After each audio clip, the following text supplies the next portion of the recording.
Thank you. Hello, my name is Daniel G. Wilson, and this is DGAW Spotlight. Today on Spotlight, I'll be talking to The Damn Truth. Hi. How are you? How are you guys? A little Just got off stage. off stage. We're sweating, sweaty is Warm. what we are. Alright, I'd like to start this interview quickly by asking you guys your name. The band name? Yeah, why that? Why the damn truth? Basically because it's needed.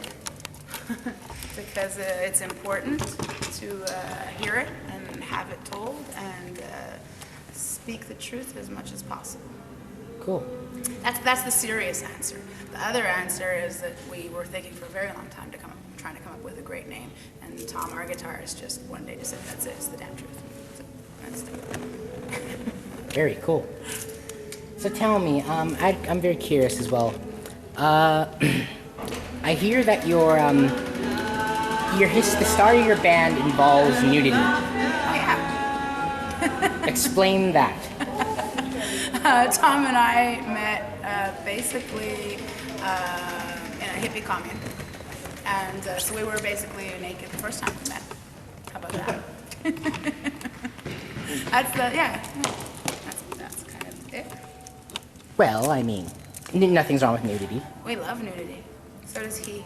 If he could be nude all the time, he would be a very happy boy. I think we all would. I myself like going shirtless all the time. So there's I think that. they were probably bottomless. It was less and less. Now, I'd like to talk to you about your singing style. I've noticed various similarities to other female vocalists, particularly Janis Joplin, I noticed. Thank you very much. Also, contemporary-wise, I noticed various similarities with Grace Potter, from the Grace Potter Nocturnals. I think you're a better guitar player. And you also have very fascinating stage presence, and very much, not in the exact same style, but with the same energy of Tina Turner as well. Wow. Or even, say, on the male end, Mick Jagger. Please tell me about how you came up with your stage presence. What gives you your exuberance? First of all, I like you very much. Thank you very much for all that. There's a lot of incredible inspirations that you spoke of. I actually saw Grace Potter in Montreal not long ago, and she really is awesome. But to tell you the truth, I never sat down and came up with an idea or a routine. I've been singing since I can remember, and when it moves me, and that's just what I do. I never think about it. And actually, if I ever look back, if there's videos of our shows, I'm quite stunned as to holy shit, I did that. I don't really remember. Very cool. Shouldn't be too calculated, you know? It's an expression. So you get up on stage and you do what you do, and I'm pretty sure that's what she does.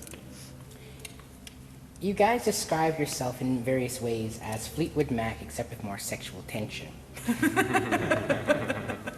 Fleetwood Mac also has a very exuberant, would you say she's the lead? I guess Stevie Nicks, for example, also comes to mind with that. Explain your influences. I've noticed a lot in your sound. It borrows a lot from multiple genres of blues rock, psychedelic rock. I noticed various hints of stoner rock, for example, in your sound, as well as the classics, obviously. Why that kind of hard rock fusion of the multiple genres that stem from that? From hard rock, blues rock, for example.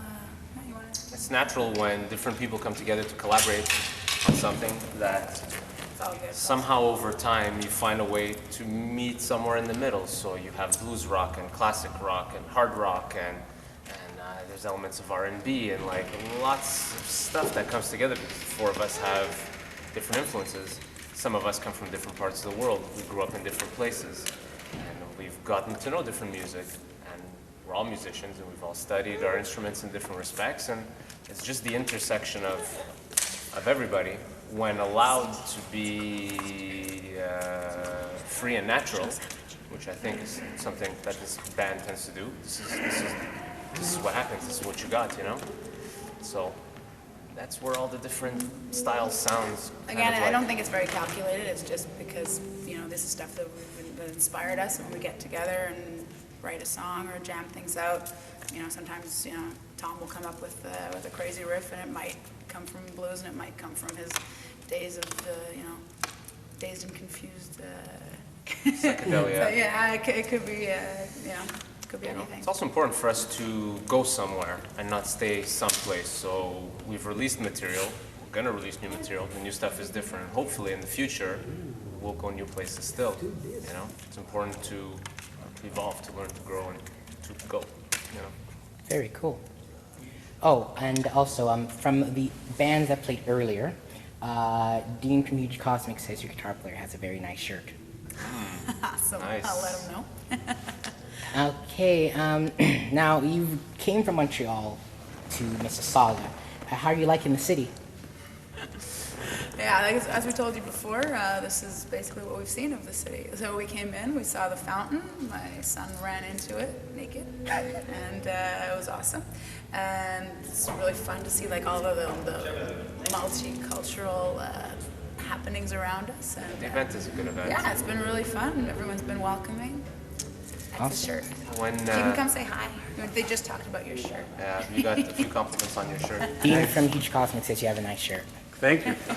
When you tour and you look at the list of places, we're not on a big tour right now, we're just doing a couple of one-off dates, but when you look at the big list of cities and all the places that we go to, the lion's share of that time is spent either driving or sleeping if we're lucky. Then So we we see the pulled into hotel room and we Mississauga. see the venue. We pulled into Mississauga, we came to the venue, we took care of what we needed to take care of, and now we're hanging out with you. So if you're asking us, how'd you like Mississauga? We should be asking, Do we what like do you? Yeah, we like you. You're What do we awesome. like? We're gonna like Mississauga. If we had a bit more time, we'd check out. You're the A little face of bit more. Mississauga, that's There what you it's go. saying. You heard it here first. Okay, now I just have to ask as well.